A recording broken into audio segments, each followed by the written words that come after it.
Hello everyone, welcome back to our channel of ensure education.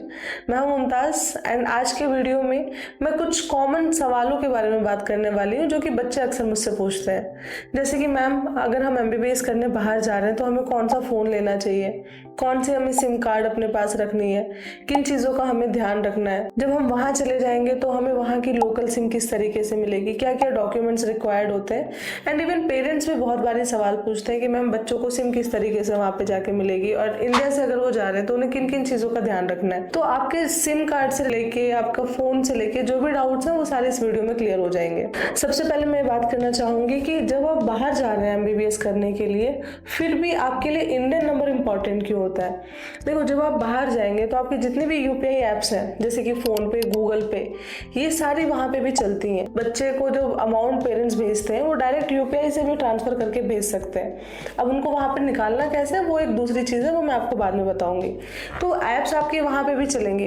अब apps ये कैसे चलती हैं, ये आपके इंडियन नंबर से चलती हैं, और इंडियन नंबर पे ओटीपी आता है तो ही आप ट्रांजैक्शन वगैरह कर पाते हैं।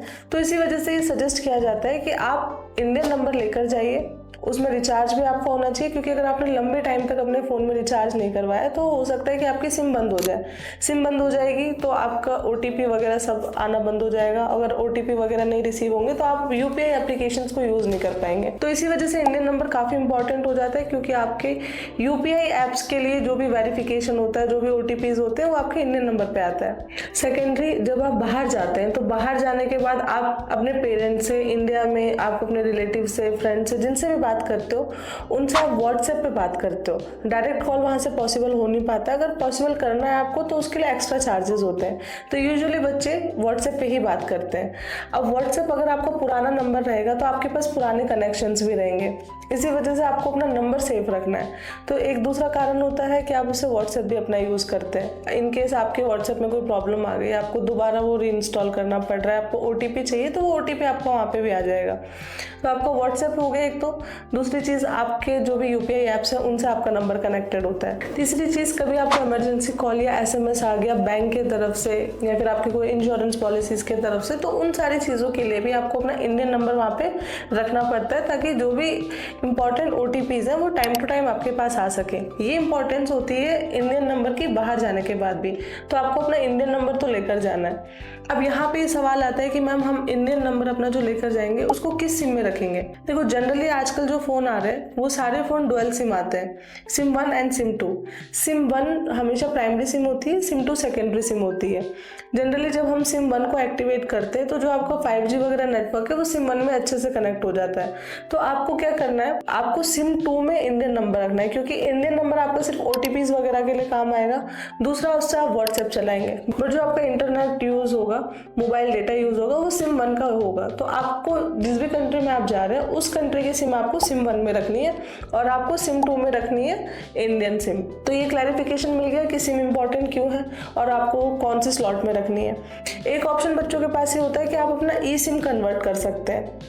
नेक्स्ट क्वेश्चन बच्चों का ये आता है कि मैम बाहर जाने के बाद कौन से कंपनी के नेटवर्क्स अच्छे आते हैं। तो देखो, जिन बच्चों के पास जियो है, आप तो 100% अपनी सिम को पोर्ट करवा लीजिए एयरटेल में। जिन बच्चों के पास एयरटेल है, good and well, orange, Vodafone के भी नेटवर्क आपको बाहर मिल जाएंगे। तो मोस्ट प्रिफर्ड सिम रहती है, जो मोस्ट प्रिफर्ड नेटवर्क रहता है वो एयरटेल का रहता है, उसके बाद वोडाफोन रहता है।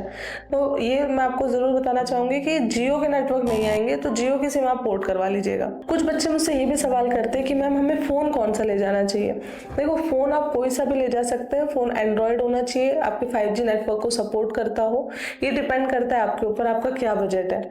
अगर आपका बजट अलाउ करता है तो मैं आपको सजेस्ट करूँगी कि आप आईफोन ले जाइए, और अगर आप एंड्रॉयड यूज़र हो, आपको एंड्रॉयड पसंद है, तो आप सैमसंग गैलेक्सी एस सीरीज़ का कोई भी फ़ोन ले सकते हैं, या फिर आप OnePlus फ़ोन ले सकते हैं। इन फ़ोन में आपको फीचर्स थोड़े अच्छे मिल जाते हैं।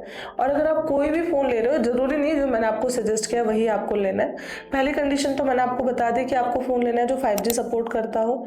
दूसरी बात, आपको ऐसा फ़ोन लेना है जिसकी बैटरी बैकअप अच्छी हो, जैसे कि 4,500 से 5,000 तक की mAh की बैटरी उसकी हो, क्योंकि आपको फ़ोन का यूज़ बहुत होता है। आपको घर पे भी बात करनी होती है, आप नोट्स, बहुत सारे बच्चे होते हैं जो कि नोट्स वगैरह भी फ़ोन में ही बनाते हैं, आप लेक्चर्स ऑनलाइन देखते हो, तो फ़ोन का यूज़ बहुत होता है। तो अगर पावर बैकअप अच्छा होगा फ़ोन का तो वो आपको परेशान नहीं करता है। उसके बाद आपको ऐसा फ़ोन देखना है जिसके फास्ट चार्जिंग हो, वो फास्ट चार्ज होता हो, और साथ ही साथ आपको स्टोरेज देखना है कि मिनिमम 128 GB का स्टोरेज तो आपके फ़ोन का हो, प्लस 6 GB रैम होना चाहिए। ये सारे फीचर्स अगर आपके फ़ोन में है तो वो फ़ोन आपके लिए सूटेबल रहता है। इसके अलावा अगर आपके फ़ोन में फीचर्स कम है तो आप कोई भी टैब ले सकते हैं, आईपैड ले सकते हैं, जिसमें कि आप अपनी ऑनलाइन क्लासेस ले सकें। तो ये इंपॉर्टेंट होता है एक मेडिकल स्टूडेंट के लिए। अब हमने फ़ोन की बात कर ली, आपको फ़ोन किस तरीके का लेना है, सिम कार्ड आपको इंडिया से कौन सी लेकर जानी है, एंड कौन से स्लॉट में आपको रखनी है, क्या इंपॉर्टेंस होती है, ये तो सारी बात हो गई इंडिया की।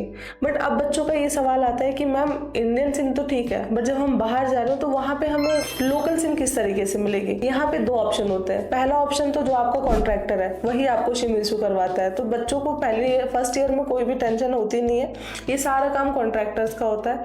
अगर आप जैसे इंश्योर एजुकेशन के थ्रू जाते हैं तो हम बच्चों को वहाँ की local SIM card, bank account opening, ये सारी चीज़ें करवा के देते हैं। तो पहली बात तो आपको इसकी टेंशन लेनी नहीं है।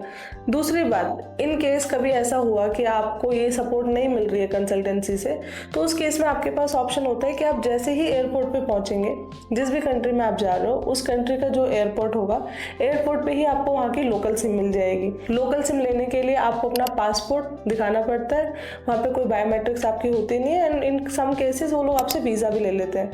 जैसे ही आप सिम लेंगे, सिम लेने के 20 to 30 मिनट्स और कभी कभी इंस्टेंट भी ये सिम एक्टिवेट हो जाती है। तो सिम लेना वहाँ पे कोई बहुत बड़ी इशू नहीं है कि आपको सिम कैसे मिलेगी, कैसे आप घर पे बात कर पाएंगे, बिकॉज बहुत इंपॉर्टेंट होता है। बच्चे बाहर जाते हैं तो वहाँ पे पहुँचते ही सबसे पहले टेंशन यही होती है कि हम पेरेंट्स को किस तरीके से इन्फॉर्म करें, एंड पेरेंट्स का भी यही वेट होता है कि हमारी बच्चों से जल्दी बात हो जाए। तो इस केस में आपको टेंशन नहीं लेनी। आप एयरपोर्ट जैसे ही पहुँचेंगे वहाँ पे आपके पास सिम लेने का ऑप्शन होता है और कंसल्टेंट आपकी हेल्प करता है इस चीज़ में। सो ये सारी इन्फॉर्मेशन थी रिगार्डिंग सिम कार्ड और आपको किस तरीके का फ़ोन लेकर जाना है।